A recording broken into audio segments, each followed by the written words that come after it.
ہم اس کی عبادت نہیں کرتے جس کی تم عبادت کرتے ہو، اور نہ ہی تم اس کی عبادت کرتے ہو جس کی ہم عبادت کرتے ہیں. اس کے بعد فرمایا لکم دینکم، تمہیں تمہارا دین مبارک، تمہارے لیے تمہارا دین ہے. لکم دینکم ولی دین، اور ہمارے لیے ہمارا دین ہے. عزیزان محترم، ہر ایک کا دین ہے، لیکن اگر اسلام پہ ہے، اسلام کے مطابق ہے تو وہ اسلامی دین ہے. اور اگر اسلام کے علاوہ ہم اپنی زندگی میں کچھ بھی کریں، جیسے لوگ کہتے ہیں کہ میں تو مولوی نہیں ہوں، میں نے تو دین مدرسے میں نہیں پڑھا، میں تو مدرسے میں نہیں جاتی، تو میرے لیے تو اتنا زیادہ نماز واجب نہیں ہے، میرے لیے تو روزہ رکھنا نہیں ضروری، میرے لیے اتنا حجاب کی پابندی نہیں ہے، میں کون سے مدرسے میں جاتی ہوں، وہ تو مدرسے کی بچیاں ہیں، ان کے لیے ضروری ہے کہ وہ حجاب کریں، چادر کریں، ہم نے تو مدرسہ نہیں پڑھا. عزیزان، ایک ہی دین ہے، چاہے مولوی ہے، چاہے ممبر پہ بیٹھا ہے، چاہے زمین پہ بیٹھا ہے، جو بھی ہے اس کے لیے ایک ہی دین ہے. یا اسلام پہ وہ عمل کر رہا ہے یا وہ اس کا اپنا دین ہے. ایک مثال دوں گی، درود پڑھے محمد والے محمد کی ذات پر. محمد والے محمد وجل فرجم. ایک شعر سنا ہوگا آپ نے، دین است حسین. امام حسین ایک دین کا نام ہے، ایک لائف سٹائل کا نام ہے. دین یعنی ایک لائف سٹائل. دین است حسین. حسین کون سا دین ہے؟ فرمایا حسین منی و انا من الحسین. حسین میرا دین ہے، میں حسین کا دین ہوں. یعنی جو امام حسین کا دین ہے وہی رسول اللہ کا دین ہے. عزیزان، آج جو ہمارے پاس موجود ہے وہ ایک مکسچر ہے. جس طرح سے ہم حلیم پکاتے ہیں نا، ہم دالیں بھی مکس کر دیتے ہیں، گوشت بھی مکس کر دیتے ہیں، سب کچھ مکس کر دیتے ہیں، حلیم بن جاتی ہے. آج ہمارے پاس دین کا حلیم موجود ہے. یعنی کچھ ہم نے اپنے سے ایڈ کر لیا اور کچھ ہم نے اسلام سے لے لیا. جس طرح سے ایک دفعہ آپ کو مثال دوں کہ ایک مرتبہ ایک شخص مجلس میں بیٹھا تھا، آتا تھا، بیٹھتا تھا، پھر اٹھ کے چلا جاتا تھا، پھر تھوڑی دیر بعد آتا تھا، بیٹھتا تھا، پھر اٹھ کے چلے جاتا تھا. سائڈ پہ بیٹھے شخص نے کہا بھائی یا تو مکمل اندر آ جاؤ یا مکمل باہر چلے جاؤ. یہ کیا طریقہ ہے کہ مجلس ڈسٹرب کر رہے ہو کہ بار اندر باہر. اسی طرح اسلام ہے. کہا لا اکراہ فی الدین، دین میں کوئی جبر نہیں ہے، لیکن اگر دین میں داخل ہو جاؤ تو یا مکمل داخل ہو یا مکمل باہر چلے جاؤ. عزیزان محترم، اس جملے کو بہت اس کی بے حرمتی کی جاتی ہے. لا اکراہ فی الدین، کے دین میں کوئی جبر نہیں ہے، ہمارے پہ حجاب واجب نہیں ہے، ہمارے دلوں میں کیا کہتے پاکیزگی ہے، ہمیں نماز ہمیں پڑھنے کی ضرورت نہیں، ہم ماتم حسین کرتے. لا اکراہ فی الدین، دین میں کوئی جبر نہیں ہے. اسی طرح یہ جس طرح ہم انڈیا کے اندر تو نہیں رہتے نا، اگر ہم انڈیا میں رہتے ہوتے تو ہمارے پہ انڈیا کے قوانین نافذ ہوتے، یا اگر ہم کسی اور ملک میں ہوتے تو ہمارے پہ اس کے قوانین نافذ ہوتے. ابھی ہمارے پہ کوئی جبر نہیں ہے، لیکن اگر ہم اس ملک میں چلے جائیں، اگر ہم انڈیا میں چلے جائیں، اگر ہم کینیڈا میں چلے جائیں، اگر ہم امریکہ میں چلے جائیں، تو پھر ہمارے اوپر وہ قوانین پہ عمل کرنا لازمی ہو جائے گا.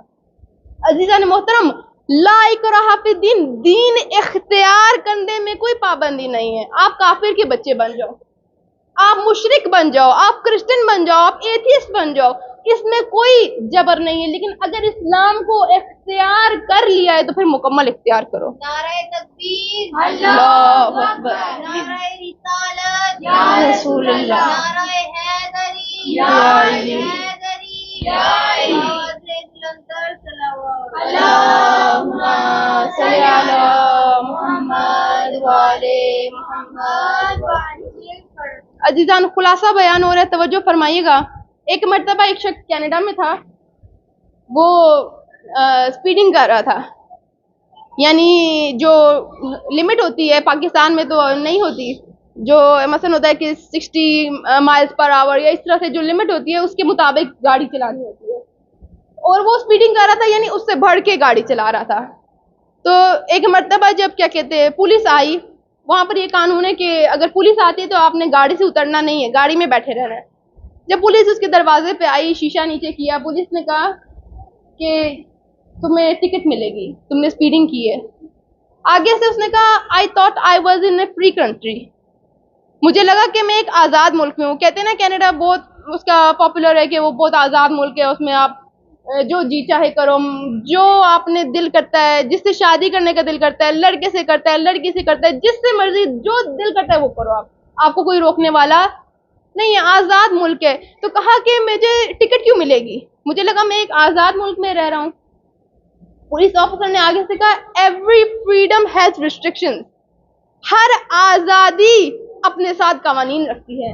عزیزان محترم، اگر ہر آزادی میں قوانین ہیں تو اللہ کی آزادی میں قانون کیوں نہ ہو؟ اور اگر ہر آزادی کے نام پر انسان نے غلامی ہی کرنی ہے تو انسان اللہ کی غلامی کیوں نہ کرے؟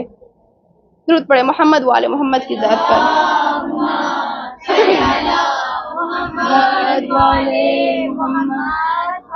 امام بھی فرماتے ہیں کسی کے غلام نہ بنو، اگر غلام بننا ہے تو خدا کا بن جاؤ۔ عزیزان محترم، ہمارے پاس یہ جو موبائل موجود ہے، ہمارے پاس جو چیزیں موجود ہیں، اگر میرا یہ موبائل خراب ہو جائے تو میں اسے کس کے پاس لے کے جاؤں؟ موبائل خراب ہو جائے آپ کے پاس لے آؤں، اپنی ماما کے پاس لے جاؤں، اپنے بابا کے پاس لے جاؤں، اپنے بھائی کے پاس لے جاؤں؟ اگر میرا موبائل خراب ہوتا ہے تو آپ کہو گے بھائی دیکھو ایپل کا موبائل ہے، ایپل کی کمپنی کے پاس لے کے جاؤ۔ اگر سیمسنگ کا ہے تو سیمسنگ کی کمپنی کے پاس لے کے جاؤ، کیونکہ جو بنانے والا ہے وہ جانتا ہے اسے، اس کی ٹیکنالوجی کو جانتا ہے، اس کے اسٹرکچر کو جانتا ہے۔ عزیزان محترم، ہمیں پروردگار نے خلق کیا ہے، پروردگار نے ہمارا سافٹ ویئر بھی بنایا ہے، ہارڈ ویئر بھی بنایا ہے۔ ہم کس طرح سے خدا کے دیے ہوئے نظام کو چھوڑ کے دوسروں کی در پہ جاتے ہیں؟ ہم کس طرح سے یہ سمجھتے ہیں کہ جو ویسٹرن کلچر ہے وہ ہمیں ترقی دے گا؟ عزیزان محترم، خدا کے بنائے ہوئے نظام کے علاوہ اگر کسی نظام کو فالو کریں گے تباہی ہے، کیونکہ انہوں نے ہمیں خلق نہیں کیا، خلق کرنے والا وہ ہے۔ اور انسان کی کامیابی بھی اسی میں ہے کہ جو پروردگار نے انسان کے لیے اسلام کا نظام بنایا ہے اسے اپنا لے، اسلام کے قوانین کو اپنا لے۔ عزیزان محترم، آج جو ہم کھوئے ہوئے ہیں، آج جو ہماری حیثیت کچھ نہیں ہے مسلمانوں کی، آج جو ہمیں سمجھ نہیں آتا کس کو فالو کرنا ہے، ہم بہت جلدی دوسروں سے متاثر ہو جاتے ہیں۔ عزیزان محترم، ہمارے لیے پروردگار نے ہدایت کے لیے قرآن اور اہل بیت رکھے ہیں۔ عزیزان، اسی کے ساتھ مصائب کی طرف چلوں گی۔ محرم کے بعد تو دو ہی سخت مصائب رہ جاتے ہیں، یا جناب زینب کے یا حضرت سجاد کے۔ میں کہوں گی اپنے دلوں کو آمادہ کرنے کے لیے اپنے سینوں پہ ہاتھ رکھ کے ایک مرتبہ اپنے امام کو سلام کریں۔ السلام علی الحسین وعلی علی ابن الحسین وعلی اولاد الحسین وعلی اصحاب الحسین۔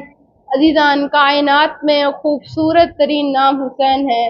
اپنے دلوں کو نرم کرنے کے لیے سب مل کر السلام علی الحسین وعلی علی ابن الحسین وعلی اولاد الحسین وعلی اصحاب الحسین۔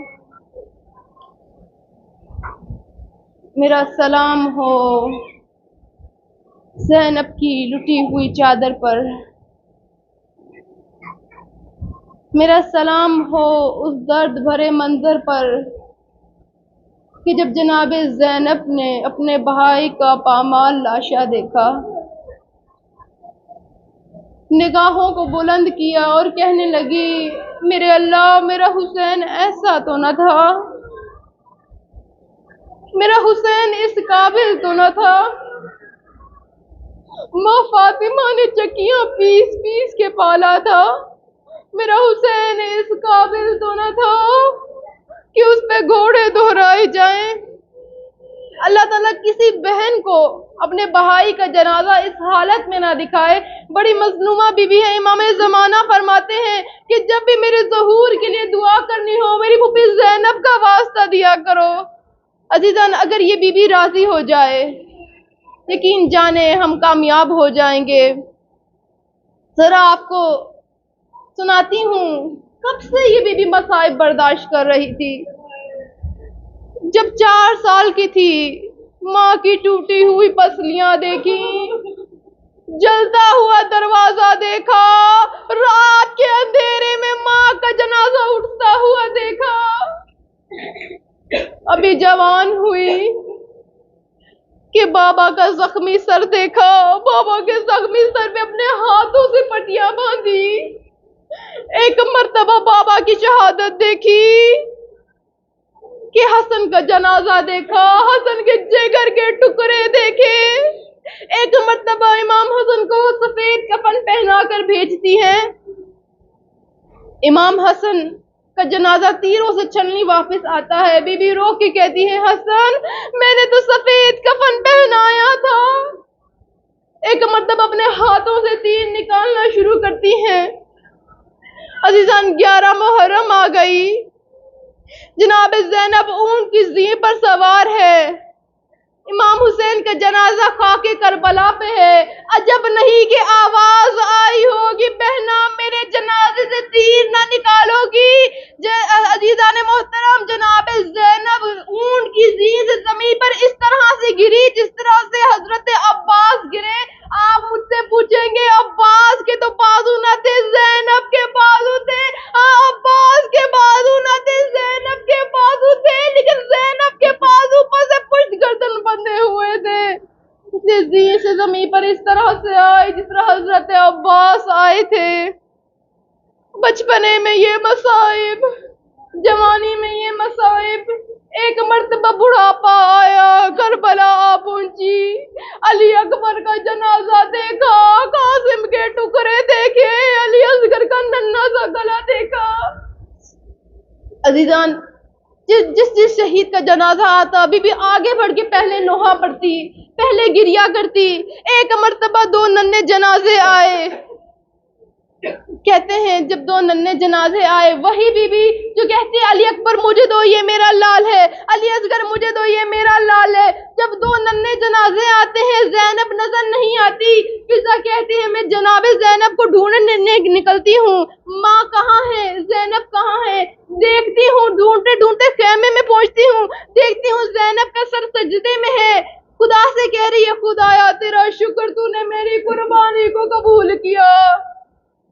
عزیزان جناب زینب بچوں پہ نہ روئی، یہاں تک کہ کوفے کا بازار آ گیا، سروں کو نوکے نیزہ پہ بلند کیا، جناب زینب علی اکبر کو دیکھتی ہے کہتی ہے ہائے شبیہ رسول، کبھی عباس کو دیکھتی ہے کہتی ہے عباس تجھے میری چادر پہ بڑا ناز تھا، عباس میری چادر لٹ گئی، کبھی قاسم کا نوحہ، کبھی اکبر کا نوحہ، لیکن اپنے بچوں پہ گریہ نہ کیا۔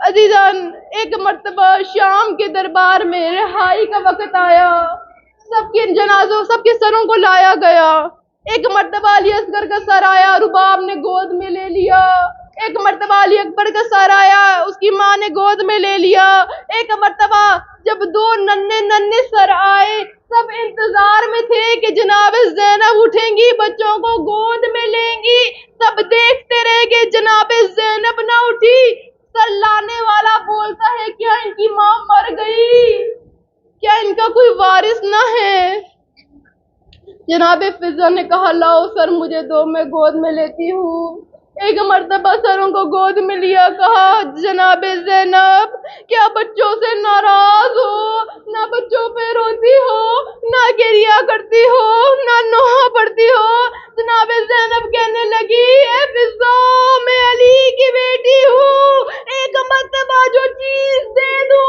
واپس نہیں لیتی۔ ایک مرتبہ شام کے زندان سے رہائی ملی، واپس مدینہ جا پہنچے، ایک مرتبہ جناب زینب نے کہا سجاد میرے لال مجھے نانا سے ملنا ہے، نانا کا روزہ خالی کروایا، دروازے کو بند کیا، ایک مرتبہ جناب زینب نے آستینوں کو بلند کیا، نانا کے روزے پہ گئی، کہنے لگی نانا بڑی دور سے آئی ہوں پوچھو گے نہیں کیا لائی ہوں، نانا میری چادر لٹی، نانا میرے ہاتھوں پہ شمر نے تازیانے مارے، نانا میرا حسین مارا گیا، نانا میرا قبر مارا گیا۔ ایک مرتبہ ماں کے جنازے پہ ماں کے قبر پہ جاتی ہیں، امام حسین کا خون بھرا کرتا بی بی کی قبر پہ رکھتی ہیں. عجب نہیں کہ آواز آئی ہوگی زینب کرتے کو ہٹا لو. جناب زینب نے رو کے کہا ماں کرتا برداشت نہیں کیا. میں نے 70 قدم سے شمر کو حسین کے اوپر دیکھا. ایک مرتبہ فضا آئی کہنے لگی زینب عبداللہ بلا رہے ہیں. اب زینب گھر کو جا رہی ہے. نہ جانے کیا سوچ رہی ہوگی. گھر جائے گی عبداللہ پوچھیں گے میرے اونو محمد کہاں ہیں. ایک مرتبہ گھر پہنچی دروازہ کھولا عبداللہ کی آواز آئی اے خاتون واپس چلی جا میری بیوی ابھی گھر نہیں ہے. بی بی نے رو کر کہا عبداللہ تو نے بھی مجھے نہ پہچانا. عبداللہ میری تو چادر ٹوٹ گئی. عبداللہ مجھے تعزیانے لگے. عبداللہ میرا حسین مارا گیا. عبداللہ میرا اکبر مارا گیا. عبداللہ میرے قاسم کے ٹکڑے ہوئے. عبداللہ میرے اصغر کے گلے پہ تیر لگا.